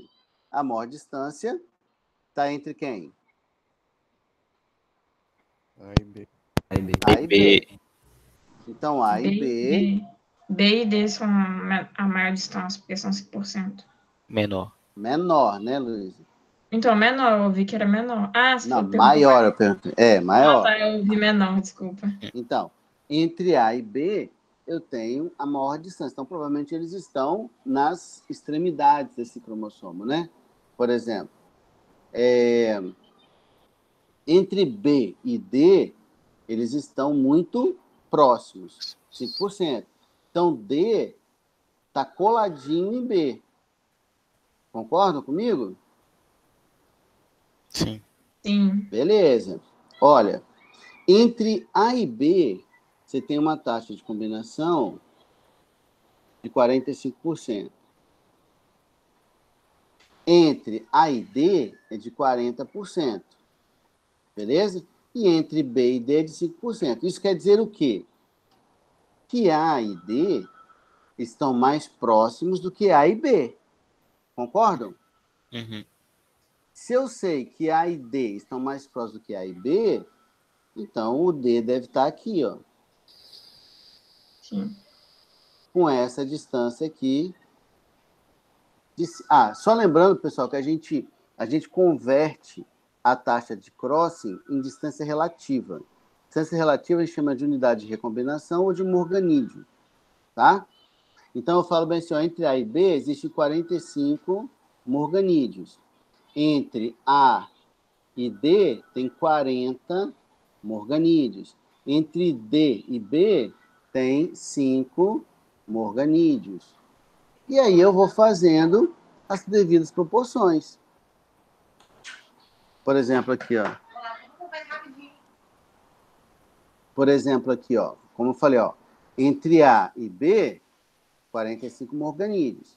Entre A e D, 40 morganídeos. Então, A está mais perto de D do que de B, o que justifica eu ter colocado ele do lado esquerdo de B. Entre D e B, 5 morganídeos. Aí já está aqui, né? Mas entre C e B, eu tenho 25 morganídeos. E entre C e D, eu tenho 20 morganídeos, o que justifica eu colocar o C nessa posição equidistante do alelo azão, que também tem 20 morganídeos de distância. Então, eu criei aqui, pessoal, um mapa cromossômico com distâncias relativas entre os 4 alelos, baseados na taxa de recombinação entre eles. Viajaram comigo? Conseguiram acompanhar? Sim. Sim. Todo mundo acompanhou, galera? De boa? Acompanhei. Sim. Vamos ver, então. Ô, Enes, Ei, então seria assim que essa parte da matéria seria cobrada? Porque eu desde o início estava pensando, porque como é algo que a questão teria que dar informação, como que ela seria cobrada? Então tô seria mais ou menos dando, assim? tô dando um exemplo aqui, ó. Vou fazer a quarta questão. Faz a quarta questão para mim aí. O Enes, é ele que você acha que tem a voz parecida com o Eduardo? Foi Yuri que falou agora? Aham. Fui eu. Eu achei que era Eduardo. É parecido. É parecido. Eu tava Ah, achando que era Eduardo. eu não achei tanto, não. Não, Não, beleza. teve na aula, Tranquilo. Também não achei, não. Eu presta realmente não atenção. acho. O Eduardo acabou de falar. Na Não aula acho. passada tava muito parecido quando ele falou. Nossa, igualzinho. Vai, Aí, vocês estão vendo aí a telinha. Vai lá. Não, mas sério, eu tenho uma entonação no Yuri que eu não ouço no Eduardo, então eu fiquei, ué. Tá, então Beleza. Então vamos lá. Luiz não, é Yuri. Faz a quarta aí, Yuri, para mim.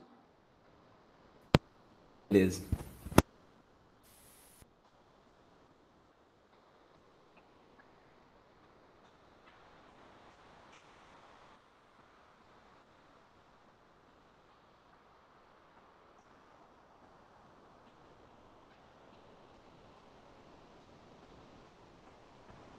Não é para demorar tanto assim, não, Yuri.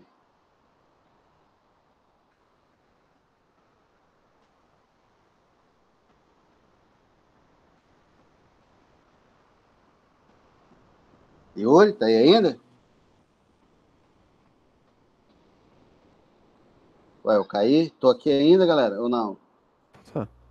Você tá, professor? Tá aqui. Eu tô aqui ainda, né? Ele não teria que informar se era trans ou era cis?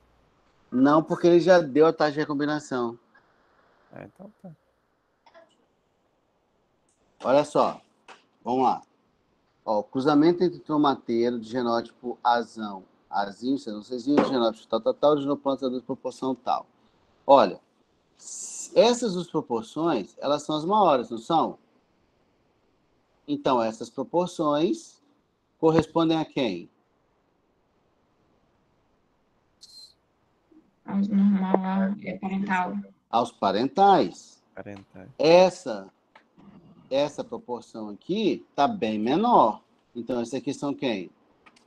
Os recombinantes. Qual é a minha taxa de recombinação, Luísa? Taxa de recombinação? De recombinação. Dos recombinantes, 14. qual o percentual? 14.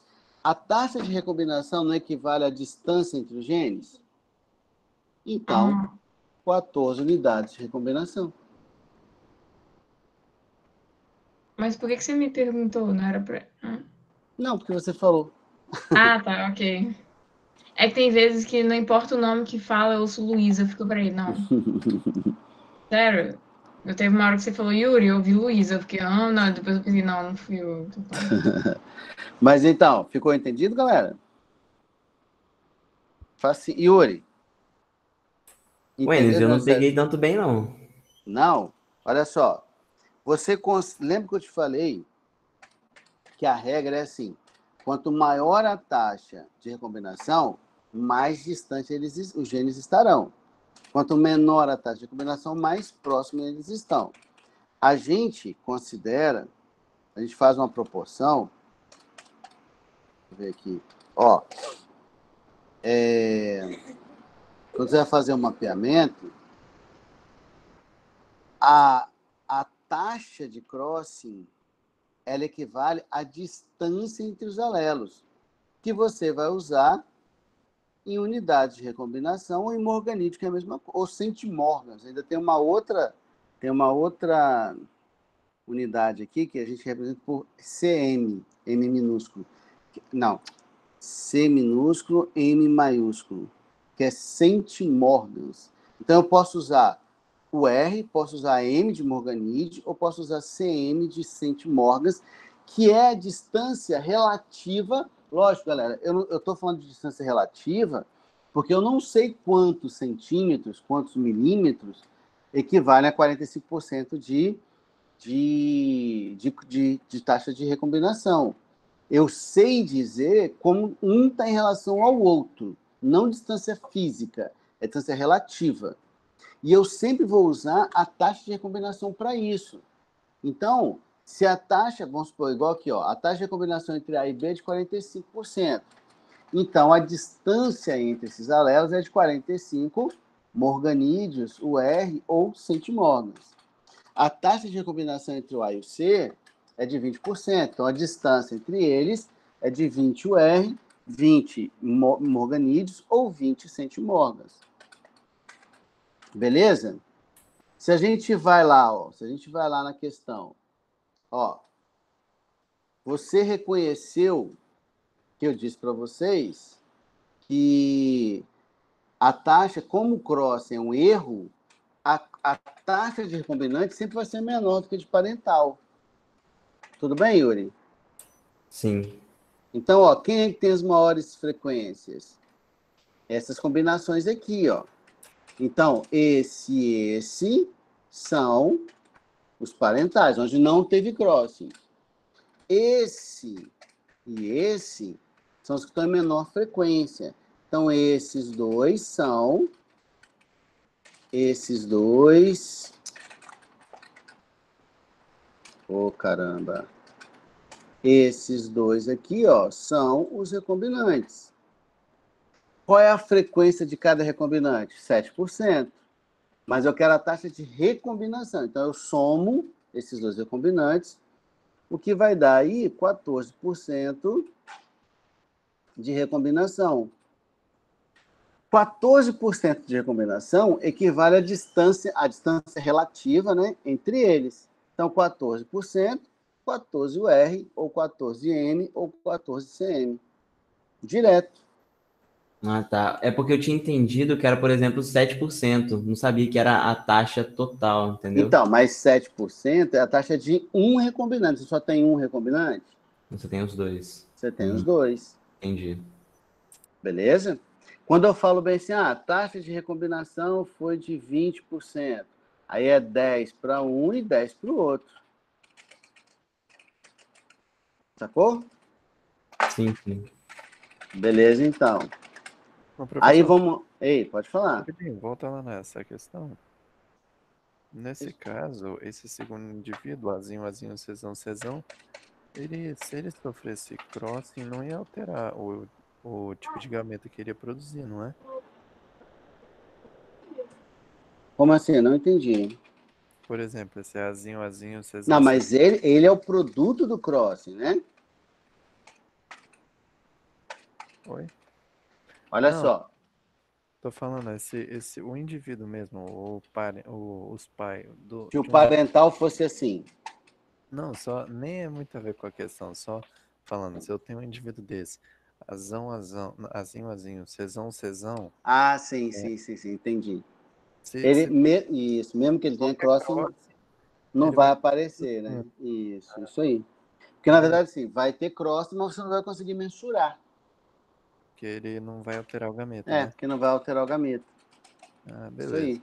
Beleza. Mas provavelmente ele vai ter crossing, você só não vai conseguir medir isso, entendeu? Uhum. Beleza. Beleza? Então vamos lá. Vamos pegar os 5 aqui, para liberar vocês. Ó, a figura seguinte exemplifica um caso de 3 genes situados no mesmo par de cromossomo.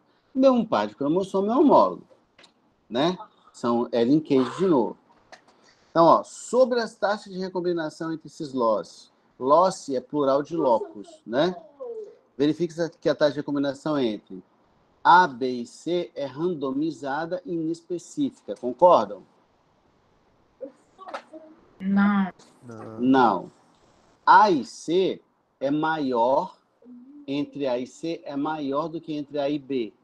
é Sim. verdade. Sim. Eu Por vi que vocês acham que é verdade? que a Porque distância é a A C maior. tem mais distância. espaço do que a B.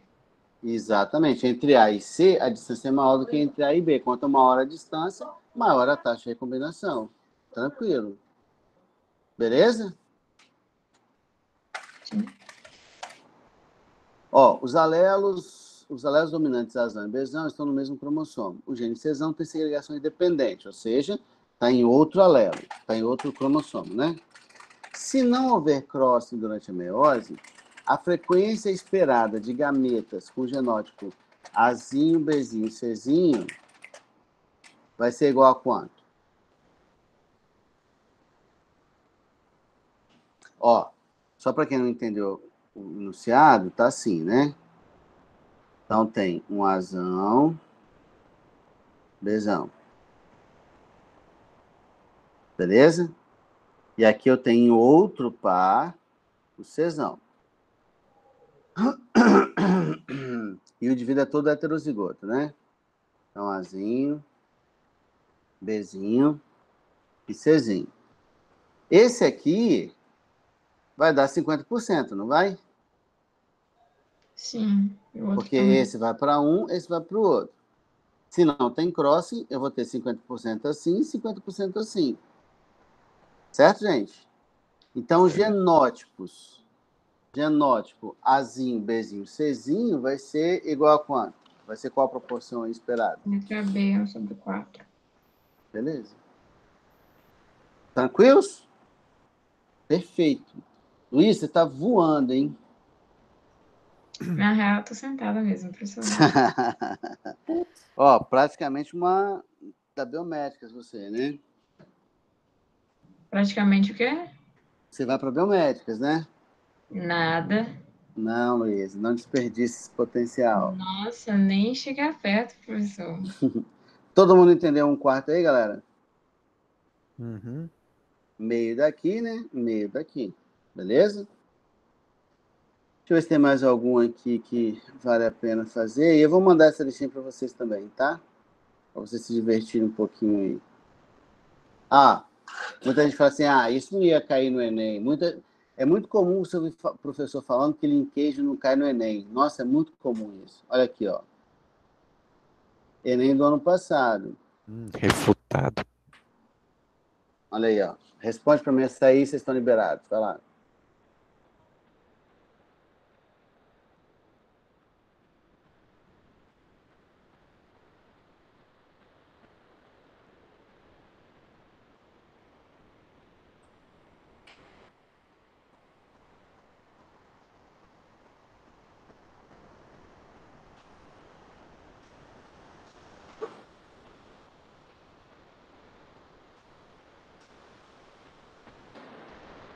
O conceito, né? C. O conceito foi cobrado. C? Acho que é C. C. Todo mundo no C? Ô, professor, nem acabei de ler. Tá, desculpa, Lê, desculpa.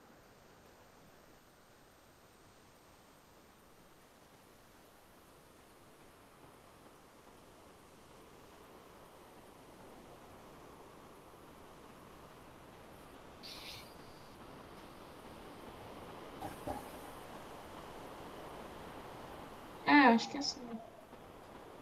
Todos no C? Não poderia ser a D? Calma aí. Peraí, segregação é o que exatamente mesmo? Segregar é separar. É na hora de separar que dá aquele negócio que a gente acabou de estudar? Sim, mas olha só. C é D também. Olha só, Tô galera. achando que a Olha B só. é suspeita. Então, mas olha só. Quando a gente vai fazer uma questão do Enem, ela não precisa ter 4 alternativas erradas e uma correta só, não. Eu posso ter mais de uma alternativa correta. Aí você tem que fazer a relação com o enunciado da questão. Ó, com base nos experimentos da Plano de Mendel, foram estabelecidos 3 princípios básicos, conhecidos como leis da uniformidade, segregação e distribuição. C mesmo. A lei da distribuição independente refere-se ao fato de que os membros de pares diferentes de genes, Azão, Azinho, Bzão, Bzinho, Czão, Czinho, segregam-se independentemente uns dos outros para a prole, desde que eles estejam em homólogos separados. Concordamos? Que é a primeira e a segunda lei de Mendel. A segunda lei, na verdade, né? Se esses pares estiverem em cromossomos diferentes, ok, segregam de maneira independente. Agora, se eles estiverem linkage, se eles estiverem ligados no mesmo par, eles têm como segregar de forma independente? Não. Não. O que é Beleza? Então é a letra B? B? Não sei. B de bola? Seria D, não. É D, não. D, eu não sei mais o que tá acontecendo. É que letra, então? Gente, eu já ouvi, acho que eu só não ouvi a letra A e E até agora. O resto eu já vi tudo, também eu não acho. é, acho. não é. Não, mas aí não é mesmo não, É né? D. Eu acho que é Ah, E. é? Eu Não. acho que é E. Acho que é E, não? Você acha que É. é? O cromossomo que contém 2 determinados genes pode não sofrer Ah, a tá. disjunção na primeira fase da meiose. Ah, não. Olha. Na primeira fase, não. Isso. Na primeira fase você separa os pares. Então isso aqui eu já cortei. A distribuição depende do caráter de dominância ou recessividade. Já cortei. Tá fora. Né? Aí vocês me falaram B, C e D, não foi isso? As alterações cromossômicas podem levar a falhas na segregação durante a meiose. Isso é verdade? Pode ser. Pode ser. Verdade. Porém, tem relação com a pergunta? Não. Não. B, os organismos nem sempre herdam cada um dos genes de cada um dos genitores. Como regra geral, é isso que acontece, né? Salvo o caso de uma anomalia grave, né? Então, os genes localizados próximos no mesmo cromossomo tendem a ser herdados juntos, mesmo que role o crossing. mesmo que role o crossing. Que é a letra D de dado. Então, o que ele cobrou de vocês? Ele cobrou de vocês o conceito de linkage. O que está cobrando... Não é assim mesmo. O quê? Por que não é assim? Porque não tem nenhuma relação com a questão.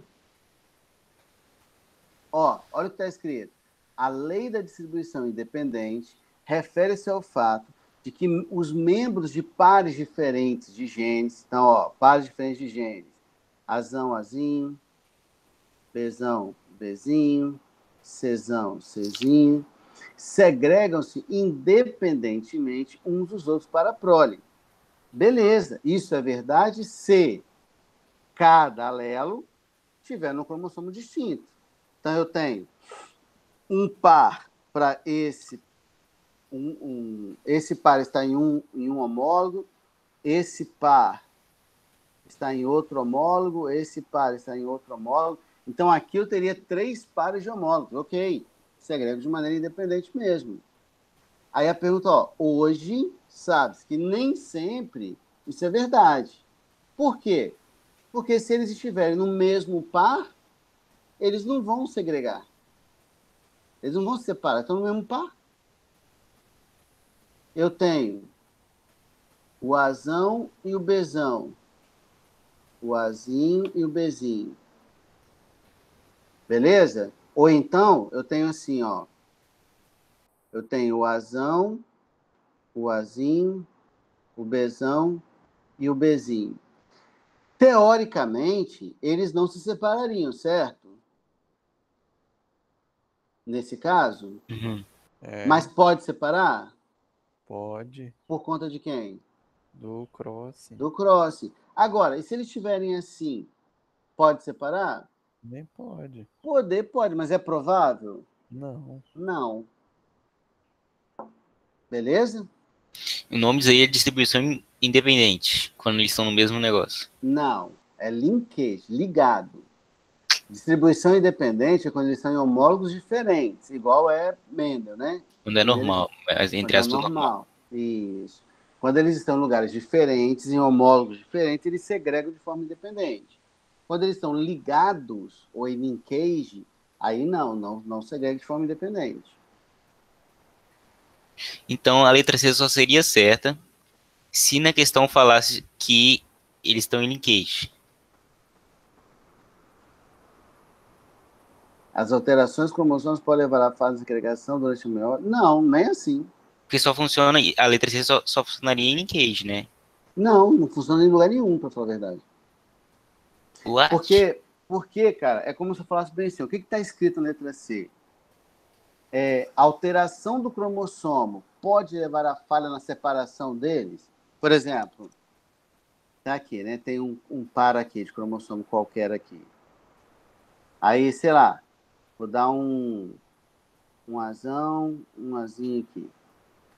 Aí eu fiz uma alteração. Que alteração? Sei lá, dupliquei esse fragmento. Tem uma alteração cromossômica que chama de duplicação. Ele duplica o fragmento, né? Então, esse fragmento aqui, ó, não deveria estar aqui. Isso aqui vai implicar no erro na separação do par? Não. E se eu pegar um pedaço desse, carregar para cá, ou pegar um pedaço desse e carregar para cá? Fez uma alteração? Fiz. Isso vai implicar em problemas para separar os homólogos? Não. Não necessariamente, não. Não tem essa relação, não. Uhum. Beleza? Sim. Pessoal, então olha só, vocês estão vendo, ó, Enem do ano passado, beleza? Enem do ano passado. Vocês vão fazer Enem esse ano. Olha, esse ano não, né? Ano que vem. Genética, citogenética, talvez ele seja o segundo assunto que mais aparece em prova do Enem. Vocês estão me ouvindo? Estão aí, gente? Sim. Então, ó, citogenética, ecologia é o que mais cai. Deixa eu ver se eu... eu vejo um negócio aqui, peraí.